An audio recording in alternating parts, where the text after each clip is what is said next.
Ich höre mal gerne dein Lieblingslied. Okay.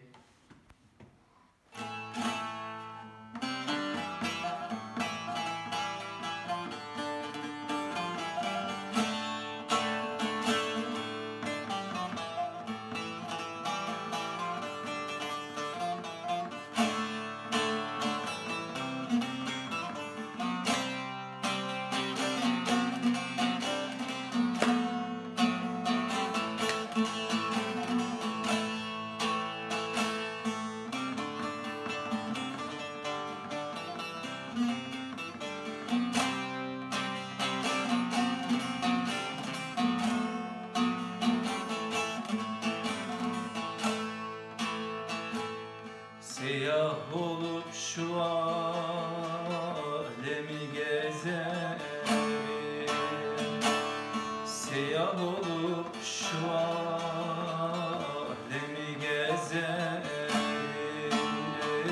Bir dost bulamadım, gün akşam oldu, gün akşam oldu. Kendi efkarımla yayar, okur yazarım. Bir dost bulamadım, gün akşam oldu.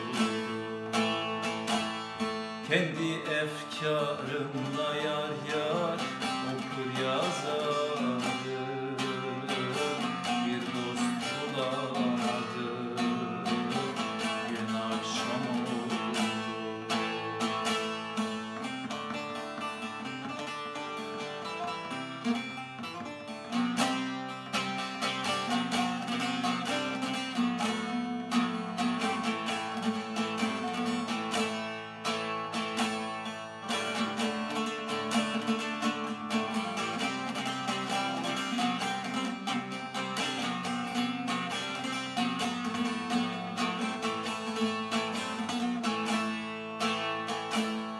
Bilmem amelimden, yoksa özümden.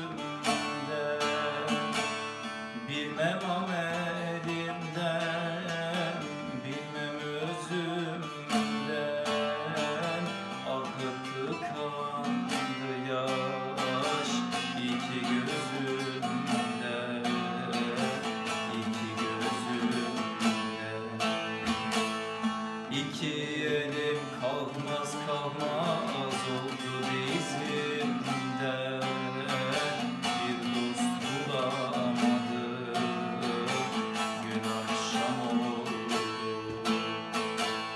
İki elim kalmaz kalmaz oldu dizimden. Bir dost bulamadım, gün akşam oldu.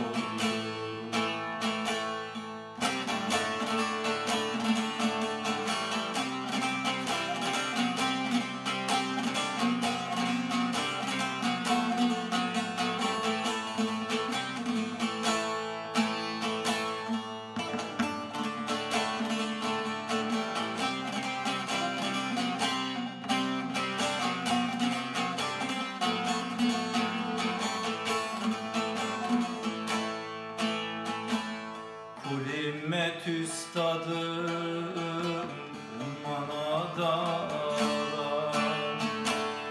Kulimet üstadım, ummana dağlar. Gidenler gelmedi, haberin ağlar, haberin ağlar. Aptal oldum çullar çullar, giydim bir zaman. Bir dost bulamadım, gün akşam oldu. Aptal oldum çullar çullar, giydim bir zaman. Bir dost bulamadım, gün akşam oldu.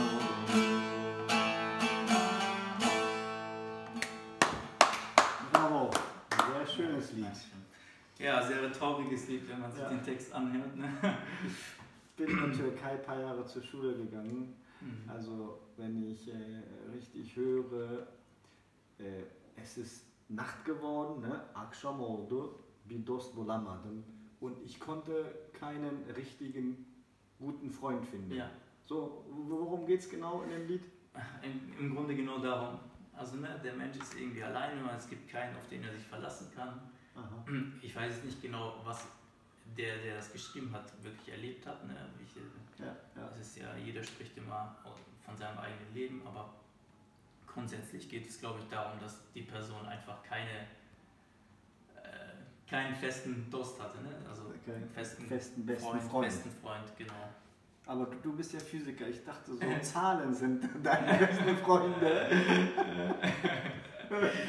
Aber du brauchst Mit denen auch kann man Menschen. nicht sprechen, das ist das Problem. Mit denen kann man seine Sorgen nicht teilen. Also jeder Mensch braucht mindestens einen Das Menschen. stimmt. Deswegen können wir auch gut miteinander umgehen. Ja. Deswegen kennen wir uns auch schon so lange. Ja, wir kennen uns wirklich lange und wir verstehen einander auch sehr, sehr gut. Das stimmt. Ja, also liebe Leute, die türkische Sprache ist auch sehr schön und Bağlama auch. Und wenn jemand von euch sagt, ja, Cemil, ich spiele auch Bağlama, kannst du mal dieses oder jenes Lied für mich mal ganz langsam spielen? Wir können Cemil fragen, wenn er Zeit hat und Lust Gerne. hat, dann Wenn kann ich er es kann vielleicht und mal. nicht Lust habe, nicht Lust, aber Zeit, genau, kann ich es gerne machen. Dann würde ich sagen, damit das Video nicht noch länger wird, das ist Teil 1 mit Cemil Special. Kurdische Art Gitarre zu spielen, also düz, gerade und Bağlama von Cemil, türkische Art. Dann, das war's für Teil 1. Vielen Dank und viel Erfolg beim Lernen. Bis zum nächsten Video. Ciao.